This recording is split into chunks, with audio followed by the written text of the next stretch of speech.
193। हवाई अड्डे पर कर्मचारियों की कार्य क्षमता बनाए रखने के लिए आवश्यक है। हवाई अड्डे पर कर्मचारियों की कार्य क्षमता बनाए रखने के लिए आवश्यक है। क्या आवश्यक है? ध्यान से देखो, उनकी चिकित्सा जांच करवाना आवश्यक है, बी ड्रिल करवाना आवश्यक है, सी उनकी सुरक्षा रखना आवश्यक है, डी कोई नहीं। तो राइट आंसर क्या आ गया इसमें? ड्रिल करवाना आवश्यक है भाई। ड्रिल करवाना, उनकी कार्य क्षमता, काम करने की क्षमता, यानी कि उनकी एफिशिएंसी बनाए रखने के लिए जो ड्रिल करवाना अति आवश्यक है। अगला क्वेश्चन है, ऊंचाई पर काम करते समय, वर्क एट हाइट, ऊंचाई पर काम करते समय सुरक्षा के लिए डोरी की जीवन रेखा को बांधने के लिए कितनी ऊंचाई होना चाहिए? वर्क एट हाइट, यानी कि ये वही क्वेश्चन पूछ रहा है कि हाइट पर काम करते समय कितनी ऊंचाई पर फिर हम जो है सेफ्टी बेल्ट लगा कर काम करते हैं, ये वही क्वेश्चन है। ऑप्शन दे रखे हैं इसने, ए 4 मीटर से अधिक होने पर हमने जो है सेफ्टी बेल्ट लगाना है, बी 3 मीटर से अधिक, सी 2 मीटर से अधिक, डी 1 मीटर से अधिक। तो राइट आंसर है 2 मीटर से ज़्यादा हो जाएगी ज़्यादा, तो हमने वहाँ पर सेफ्टी बेल्ट लगा कर काम करना चाहिए। अगले क्वेश्चन में आ जाओ, निम्न में से कौन एक प्रकार का मचान नहीं है? निम्न में से कौन एक प्रकार का मचान नहीं है? मचान मतलब सैकेफोल्डिंग, सैकाफोल्डिंग, यानी कि जिसको तुम देसी भाषा में गाँव में पैड बोलते हो। क्या बोलते हो? पैड बांध का घर बनाते हैं ना, मकान मिस्त्री बांधता है ना पैड, उसी को बोलते हैं मचान, सैकाफोल्डिंग। ठीक है।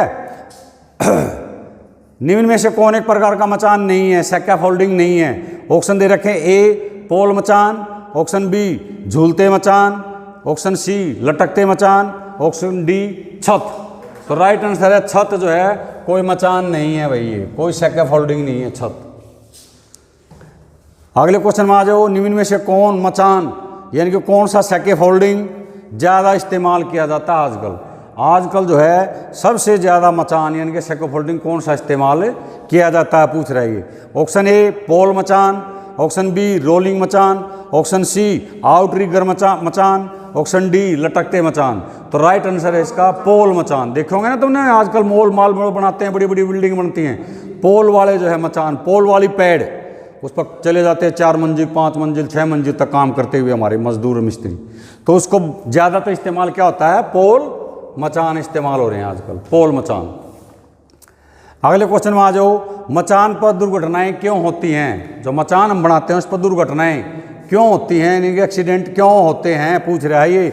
अब ध्यान से सुनो, ऑप्शन दे रखे हैं, तेज हवा के कारण एक्सीडेंट ज़्यादा होते हैं, बी काम करने के कारण, सी मचान से सीधे गिरने के कारण, डी पीपी के उपयोग करने के कारण।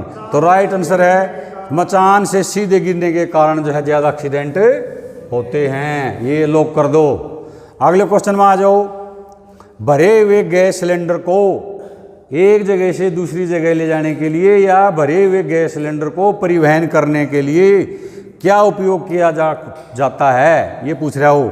Option A trolley, option B फर्श पर लुढ़काकर, ऑप्शन सी कंधे पर रखकर, ऑप्शन डी उठाकर, चाहे वो हाथों से ऐसे उठा के ले जाए या सर पर रख कर ले जाए।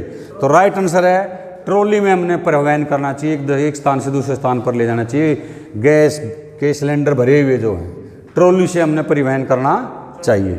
अगले क्वेश्चन में आ जाओ, अगले ऑटोमोबाइल में यानी कि तुम गाड़ियों में जो है ऑटोमोबाइल में ईंधन भरते समय, जब तुम गाड़ी लेकर जाते हो पेट्रोल पंप पे, ईंधन भरते समय आग लगने की संभावना कैसे है? आग लगने की संभावना कैसे है? ऑप्शन ए शिथिल दबाव स्टैटिक प्रेशर, बी ईंधन खुला होना, सी वाहन का तापमान के कारण आग लगने की संभावना है, डी वायुमंडलीय दबाव के कारण। ईंधन खुला होने के कारण आग लगने की संभावना रहती है, ये लोग कर दो। जब तुम तेल भरवाते हो गाड़ी में मोटरसाइकिल में, जब उसमें तेल डालता है वो खुला, जब वो है ईंधन खुला, ऐसे नहीं पेट्रोल पंप खुला होने के कारण, वहाँ पर जब तुम तेल भरवाते हो तुम्हारी टंकी में डालता है, जब ईंधन खुला होने के कारण आग लगने की संभावना रहती है। अगले क्वेश्चन में आ जाओ, औद्योगिक क्षेत्र में किसी भी इंडस्ट्रीज में किसी भी फैक्ट्री में स्वीकार्य तापमान यानी कि जब हम काम करते हैं किसी फैक्ट्री में, स्वीकार्य तापमान सीमा क्या है? वहाँ पर जो तापमान कितना होना चाहिए? ठीक है, आंसर में दे रखा है ऑप्शन ए 5 से 10 डिग्री सेंटीग्रेड, बी 0 से 11 डिग्री सेंटीग्रेड, सी 3 से 12 डिग्री सेंटीग्रेड, डी 15 से 30 डिग्री सेंटीग्रेड। तो राइट आंसर है 15 से 30 डिग्री सेंटीग्रेड तक जो है तापमान स्वीकार्य होता है जब हम काम करते हैं वहाँ, उसको हम स्वीकार्य बोलते हैं, मतलब सहन कर लेते हैं, काम करने में दिल लगता है। ठीक है, तो ये इसका आ गया 15 से 30 डिग्री सेंटीग्रेड। जैसे तुम बैठ गए हो गया। अभी जैसे 201 क्वेश्चन पूछ रहा है ये, जापान के हाउस कीपिंग, जापान का जो हाउस कीपिंग है उस सिस्टम का नाम क्या है। अब जो ऑप्शन दे रखे हैं उनमें से तुमने बताना है जापान के हाउस कीपिंग सिस्टम का नाम क्या है। आंसर ए ऑप्शन दे रखा है 9S, बी 5S, सी 6S, डी 7S।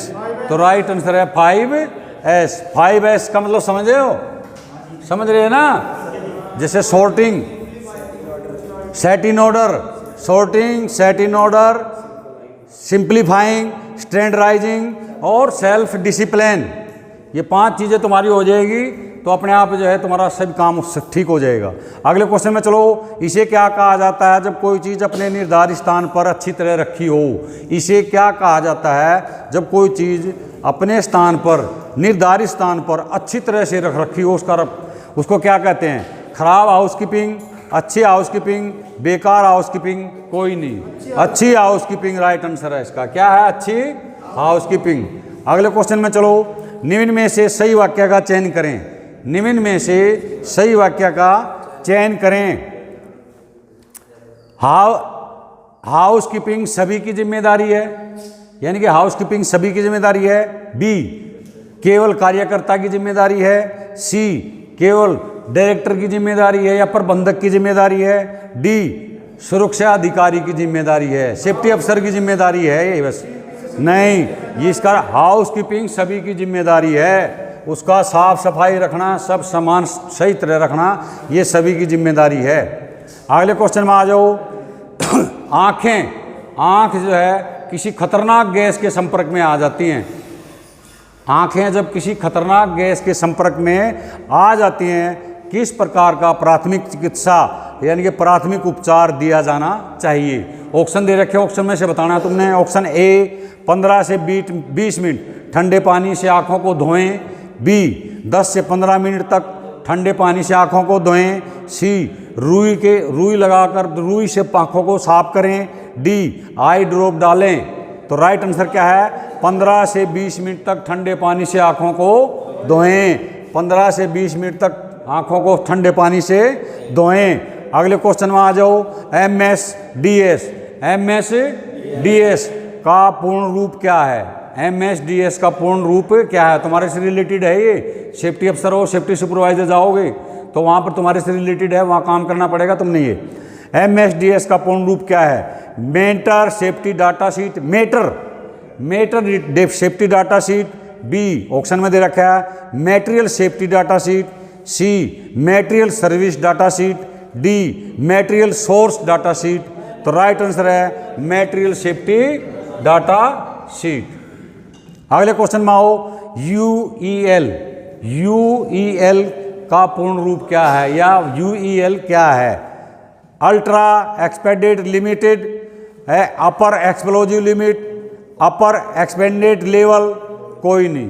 तो राइट आंसर है इसका अपर एक्सप्लोजिव लिमिट, अपर एक्सप्लोजिव लिमिट, ये राइट आंसर है भाई इसका। इसको लॉक कर देना है तुमने, अपर एक्सप्लोजिव लिमिट।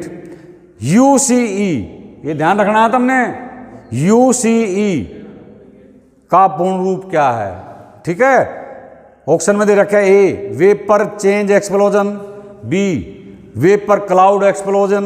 सी वेपर चेक एक्सप्लोजन। डी कोई नहीं, vapour cloud explosion, vapour cloud explosion right answer आ गया। Vapour cloud explosion right answer है इसका भाई। ठीक है, अगले क्वेश्चन में आ जाओ अभी तुम। ये मैंने शायद लिखवा रखा हो, कोई बात नहीं। निम्न में से कौन है क्रिया गैस है।